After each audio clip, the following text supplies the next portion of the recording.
سلام بچه‌ها، امروز اومدیم به یه روز فوتبالی. من اولین باره که بابا دیدم این آدم داره علی من داره میاره. آره. من اولین باره که اینجا تک زدم به این زدم.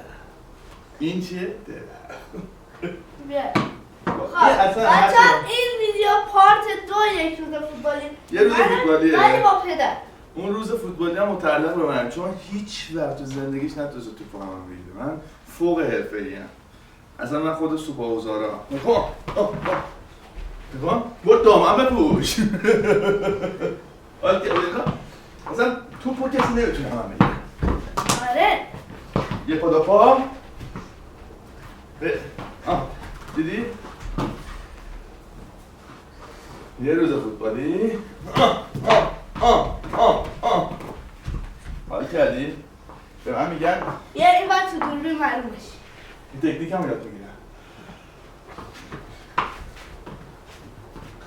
به من میگن علی پتلا. نکن.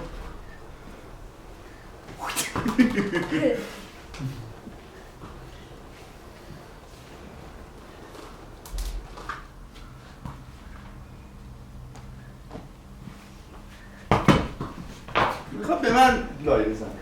یه تکنیک به شما یاد میدم. تکنیک نگاه پشت میکنه به حریف، توپو میزنه اینجا. هیچ وقت نمیشه میگه نگاه باش میچرخه. نگاه عمرم نتونه بگیره. شما ببین چرا؟ مگر اینکه اینطوری بگیره.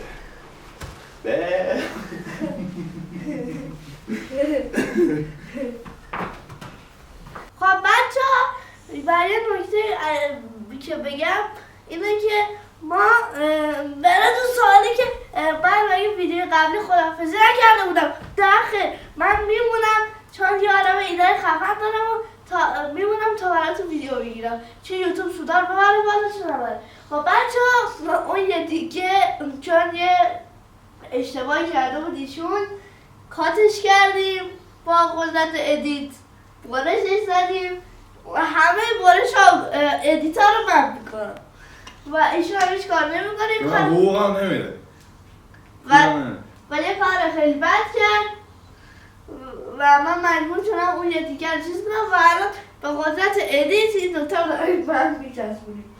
توپ بود.